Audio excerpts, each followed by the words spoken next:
There were exactly 6 shrimp in the pan. I counted them twice. 3 were burned, 2 cold, and 1 perfectly pink. Her favorite color when she still cared about how things tasted. I didn't touch them. She left them there like a signature, like a wink, like some cruel little punctuation mark at the end of a 30-year sentence. The living room light was on, even though she wasn't home. One heel under the coffee table, the other on the dog's bed. The dog died 7 months ago. The air smelled like her hair product, but she hadn't showered in 2 days. I know that because I checked the drain. Yes, I actually checked the drain. The clock on the microwave blinked 12 o'clock. The power had gone out. I didn't notice when. She didn't notice either. She was supposed to be home an hour ago. Unless, of course, she was already here and left. And him? Was he here too? Was he the reason the guest bed smelled like pine, sweat, and a brand of soap I'd never bought? I should have called her. I should have screamed. I should have flipped the whole kitchen table, shrimp and all. But instead, I did something I hadn't done in 23 years. I sat at the piano and played the first 3 notes of Moon River before my hands started to shake. That's when I heard her car. That stupid muffler cough that I begged her to fix. She didn't park in the driveway. She parked 2 houses down. And when she came in, she didn't look surprised to see me. She just looked tired. Like it was me who had betrayed her. She glanced at the shrimp. Didn't say a word. And that was when I understood. It was already over. I just hadn't been notified yet. She didn't ask why I was sitting at the piano. She didn't ask why I hadn't touched the shrimp. She just walked past me with that same subtle disinterest you give to furniture in a stranger's house. Like I was something vaguely familiar, but not worth examining. I watched her kick off her boots and leave them sideways in the hall. Not on the mat. Never on the mat.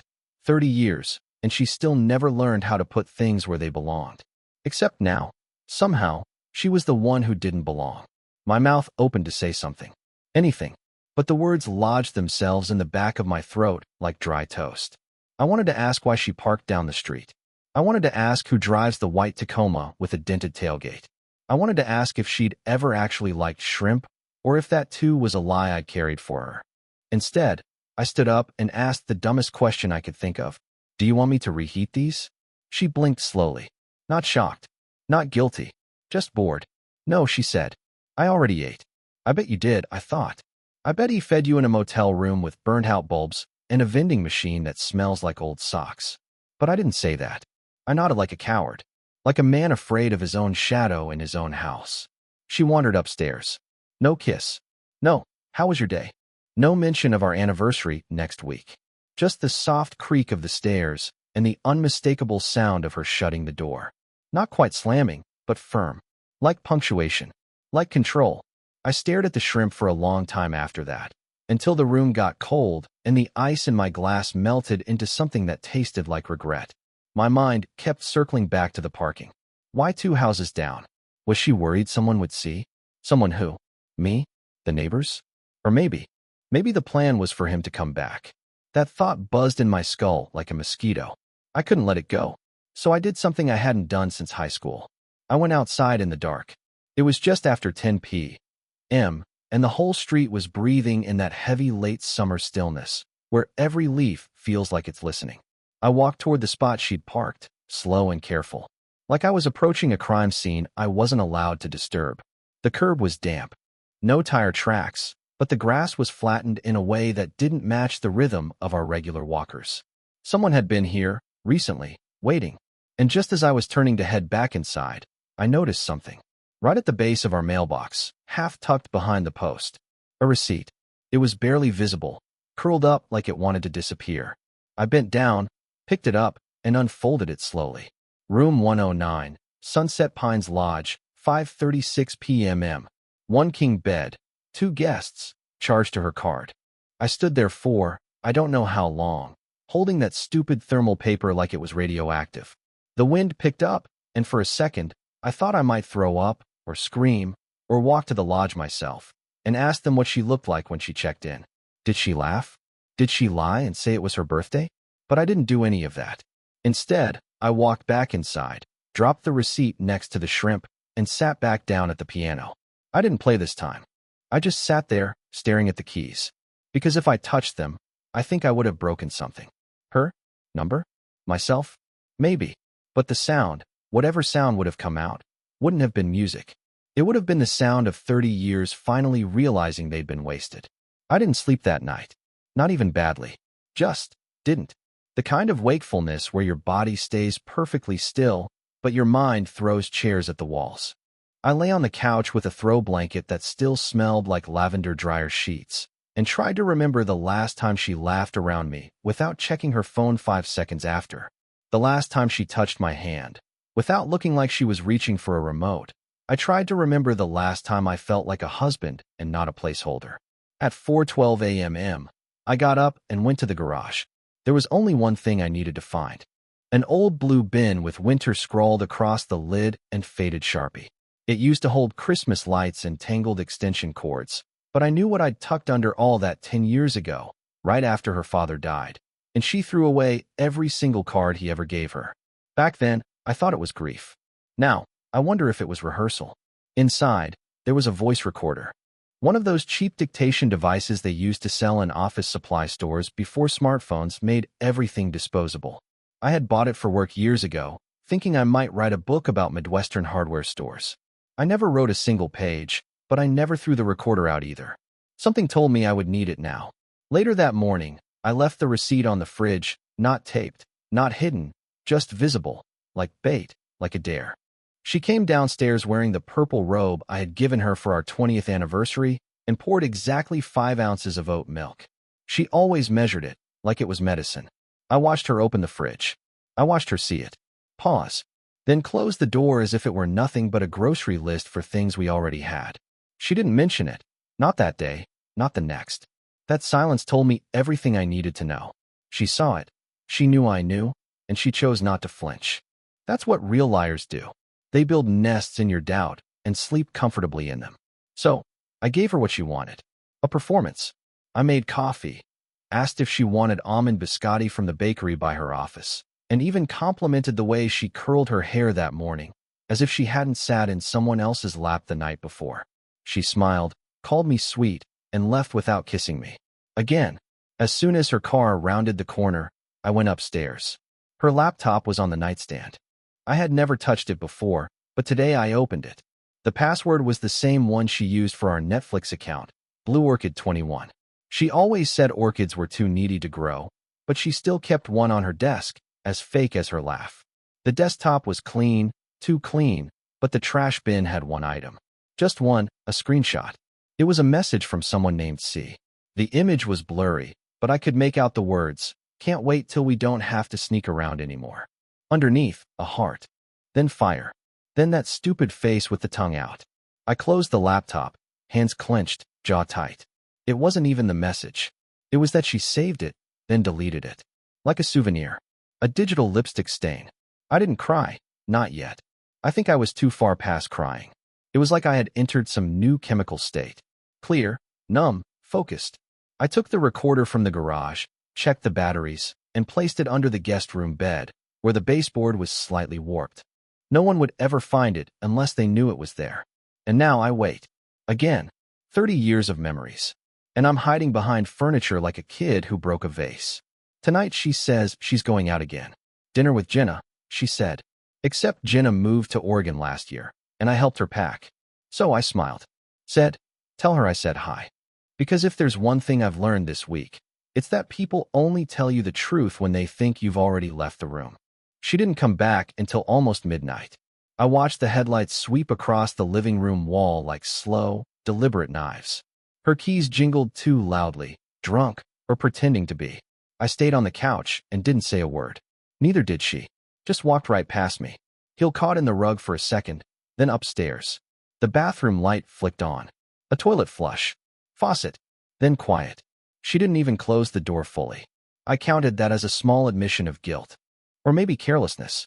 At 1:07 a.m., I crept upstairs, knees stiff from the weight of waiting. I slipped into the guest room, reached under the baseboard, and pulled the recorder from its hiding place. No light on it. No way to know if it had captured anything. I didn't check it until morning. Didn't sleep again, either. The next day, she left early, said she had to prep slides for a client meeting, wore a black blouse she hadn't touched in 5 years, and sprayed perfume on her ankles. Who sprays perfume on their ankles unless they were being undressed by someone from the bottom up? When the door clicked shut, I locked it behind her. Walked to the garage like I was heading to a grave. Sat at my workbench. Dusted off an old pair of headphones from a box marked Taxes 2012 and pressed play. For the first 30 minutes, nothing. Just silence. Then footsteps. She was pacing. Drawers opened. A long zipper. Then another voice. Low. Gruff. Male. No names. No laughter. Just breathing and a few mumbled words. You sure he's not home? I told you. He sleeps like a bear. Last time felt rushed. I know. Tonight we have time. I paused it there. I don't know how long I sat staring at the wall. My hands numb. And the air in the garage so still I could hear the echo of my own pulse. It was like listening to someone speak at your funeral. Calm, casual, and absolutely certain. You were no longer a factor. But it wasn't the betrayal that shook me most. It was the sound of her voice. She sounded young. Like someone I hadn't heard in a decade. That easy lilt. That playful sarcasm she used to save for Sunday mornings in bed. Before the kids. Before taxes. Before we grew into strangers. She gave that voice to him. And me? I got schedules, reminders, and polite chuckles during reruns. I kept listening. At one point he asked, "Does he suspect anything?" She didn't answer right away. Then, almost proudly, "If he does, he's doing a great job hiding it. Poor guy still thinks we're working through a rough patch." That did it. My hand clenched so hard around the recorder, I heard the plastic casing crack. I didn't rage. I didn't punch a wall. I didn't even cry. Instead, I went back inside and sat at the dining room table. Opened my laptop. Made a folder. Titled it simply, When. Inside it, I dragged the audio file and named it Guest Room 1. Not out of drama. Not out of pettiness. Just method. Just documentation. Like a man preparing to be his own attorney. Then I made coffee. Cleaned the sink. Took out the trash. At 4:26 p.m. she called. Said she was running behind and asked if I could hold off dinner. I asked her what she wanted me to cook. She said, "Surprise me." And for a split second, I wanted to scream, "Surprise, I know everything." But instead, I said, "All right. I'll defrost the shrimp." There was a pause. Just a fraction too long. And then, perfect. After she hung up, I stared at my reflection in the microwave door. I looked older than I remembered. Not just tired, erased. Then I went to the closet and pulled out a dusty suitcase. I hadn't packed yet, but I needed it visible. Just in case she came home early. Just in case she needed to know that this time, I wouldn't just sit behind a door and listen. By the time she came home that night, the suitcase was still sitting out. Exactly where I left it. Leaning against the hallway wall. Half zipped. Empty. But loud in its meaning. She stepped around it like it was a bag of laundry. Didn't ask a single thing. Just muttered something about bad traffic and the idiot valet scratching her car. I watched her slip out of her heels, open the fridge, and take a sip straight from the oatmeal carton like nothing in our universe had shifted. As if I hadn't spent the afternoon cataloging her betrayal in high-quality audio files. As if she didn't just offer her Thursday afternoon to someone who wasn't me. She asked if I wanted to watch anything. I told her no. I said I was tired. That I might go for a walk. She shrugged, already halfway up the stairs, muttering something about her neck hurting. I didn't walk. Instead, I sat in the dark of the laundry room with the door cracked just enough to see the hallway. I waited. I don't know what for. Some gesture, some secret signal she didn't know she gave. I was looking for evidence of who she really was when I wasn't in the room. The silence went on for nearly 20 minutes before I heard it. A short creak. Not from upstairs. Not from the front door. From the basement. The door that led to it was shut. Had been for hours. And I was absolutely certain I locked it earlier that week when I reorganized the tool shelves. I always locked it. She hated the basement. Said it made her feel like she was breathing cement. She never even walked near it unless it was laundry day. I got up slowly and approached the door. It wasn't fully open, but the knob had turned. That much I could tell from the sliver of hallway light. I placed my hand on the wood, waited, listened. Nothing. No footsteps. No movement. But the air was different now. Cooler. Heavier. Like it knew something I didn't. I opened the door all the way. Stared into the black below. The lights didn't work. That alone was strange. They were motion sensor. Installed just last winter. New bulbs. Never had an issue. But now they stayed dead. I stood there, paralyzed for a long moment, before grabbing my phone and switching on the flashlight. Step by step, I made my way down. Slowly. One creak at a time. And when I got to the bottom, I nearly dropped the phone. There were boxes. Not just mine. Not the labeled storage I had in a familiar pattern. The type of boxes you hide in a place you hope nobody visits. In a house you share with someone you no longer respect. I opened the first one with a paint scraper from the shelf. Inside, clothes. Not mine. Not hers. Too small. Too trendy. A gray hoodie that said, Tacoma Climbing Company. On the back. I didn't know what that was, but it sure as hell didn't belong to anyone in this house. Beneath that, a tangle of charging cables, 2 empty water bottles, a toothbrush still sealed in plastic. I opened the second box. Documents. Letters. None addressed to me. None from banks I recognized. Handwritten notes on crumpled pages, and signed, folded again and again. I pulled one out at random. For lines, written in crooked ink. You said he'd be gone by now. You said this was the year. He knows. This won't end quiet. My knees gave out, and I had to sit. Right there on the cold basement floor, surrounded by the evidence of a life that had been growing like mold under mine. I wasn't just being cheated on. I was being replaced. Slowly, with intent, and most terrifyingly, with help. Because whoever wrote that note wasn't a fling. They weren't temporary. They were planning. And I hadn't just walked into a betrayal. I had walked into a conspiracy. I took the note, tucked it into my back pocket, left everything else untouched. When I climbed back upstairs, I half expected to see her standing there, maybe holding a kitchen knife, maybe smiling. But the hallway was empty and the air felt stale. Back in our bedroom, she was already asleep. One arm flung lazily across the pillow, her face too peaceful, too still. I looked at her for a long time, wondering if the person I married was under there somewhere, or if she'd been gone far longer than I'd noticed. I went downstairs, took the recorder out again, placed it this time inside our bedroom vent, just under the grating. Then I sat in the garage, lights off, and replayed that note in my head until the sun came up. He knows, this won't end quiet. It was the first time I felt like this story might not end the way I imagined, and definitely not on my terms. I listened to the recording 5 times before I let myself believe it was real. It started simple, just the low rustling of sheets, the occasional creak of the headboard, then her breathing. Not snoring, not mumbling, just awake, lying beside me, pretending to sleep while I stared at the garage ceiling with my headphones in. That alone was chilling in its own way, like discovering a mannequin blinks when no one's looking. But then came the whisper, a soft, strained voice barely audible, but clear enough when I isolated the gain in playback. She said, "You don't get to hesitate now." Silence, then again, but quieter. "You said we'd be done by July. You promised." It was her, talking to someone, in the dark, lying next to me. Not on the phone, at least not out loud. Not to herself, either. The tone was too practiced, like a conversation continuing without me. The next minute was static, then a shift in the sheets, then her voice again. "He's watching more than I thought. I think he was in the basement." My heart seized. She knew. She had known. The whole time I thought I was sneaking around with my recorder, catching whispers like some lonely ghost hunter. She had been tracking me right back. This wasn't a woman being exposed. This was a woman counterplanning. There was one more line.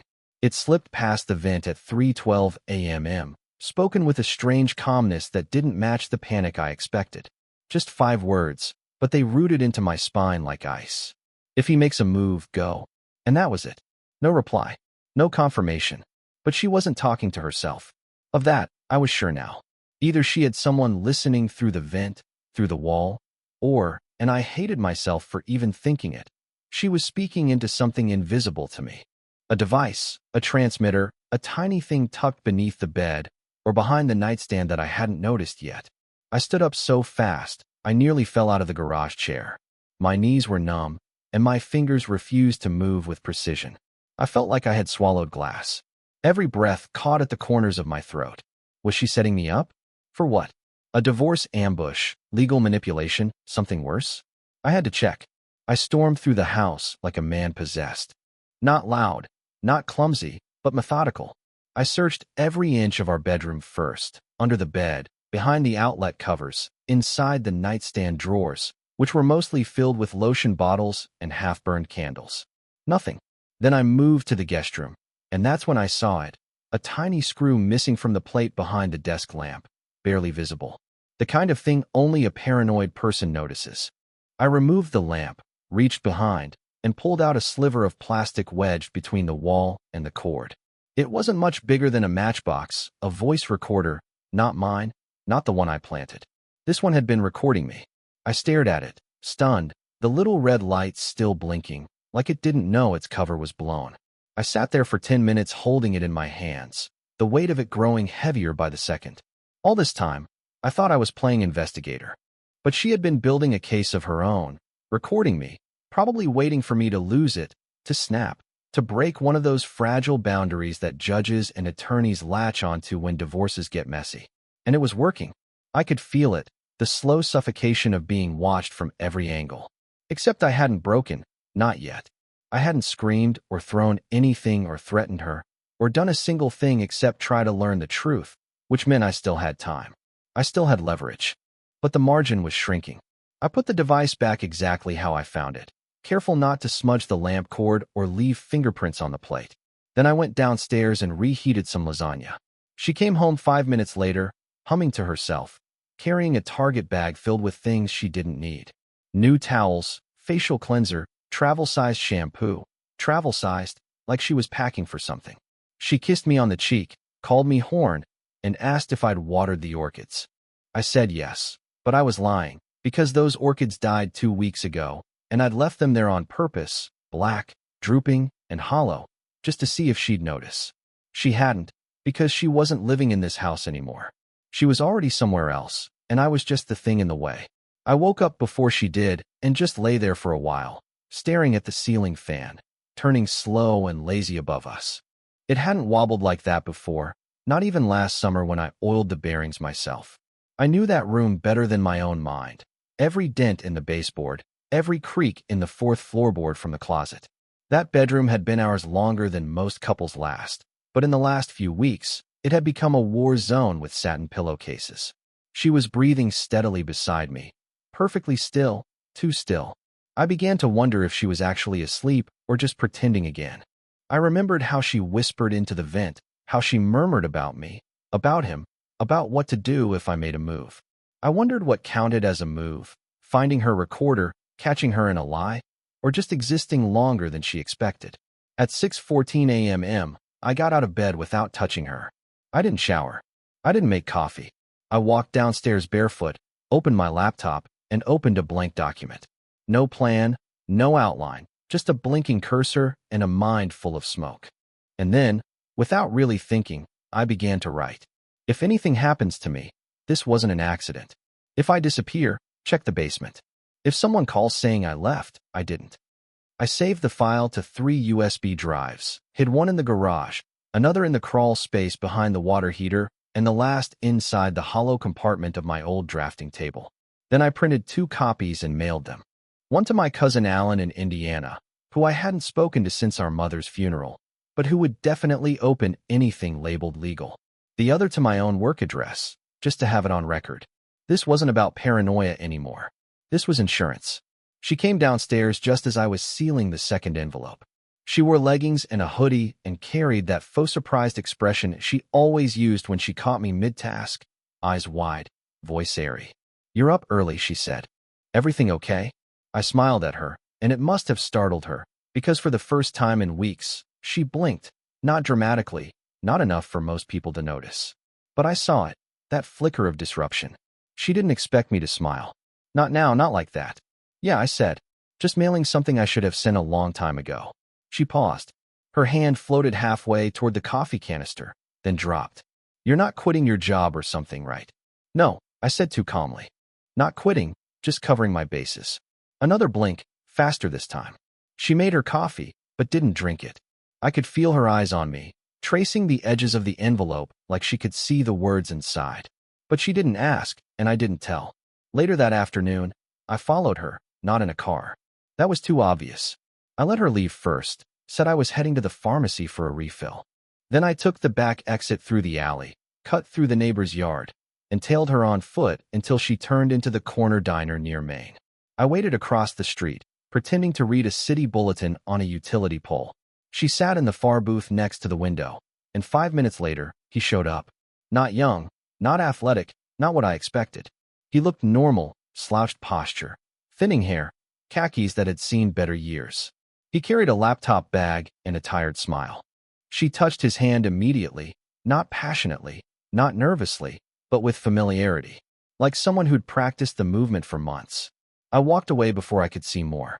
I didn't need the details. I didn't want them anymore. What I needed now was clarity. Was it just betrayal, or was it something worse? Back home, I opened her closet, dug through the tote marked seasonal, found what I didn't know I was looking for. A shoebox taped shut with a label in her handwriting. Receipts plus travel. Something she'd never let me near. Said it was full of warranty slips and expired coupons. But inside were documents, travel itineraries, duplicate passports, one of which bore her maiden name, and 3 keys taped to the bottom. One labeled SP Lodge in sharp red ink. One unlabeled. The third was a copy of our front door key, but the teeth were worn, like it had passed through more hands than mine. I sat on the edge of the bed with the box in my lap, trying to remember the last time she'd told me the truth about anything.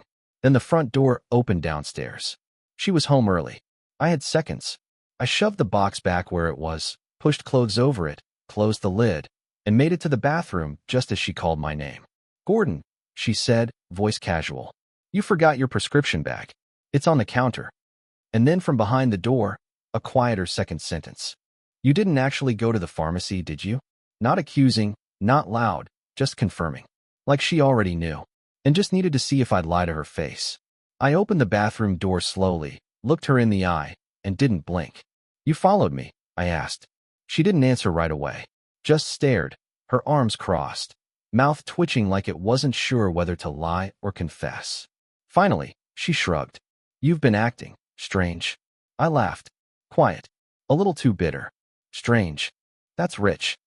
We stood there for a moment in the hallway, like strangers who'd accidentally opened the same dressing room door. 30 years, and now we could barely keep eye contact. I wanted her to say something real. I wanted her to say anything that felt alive.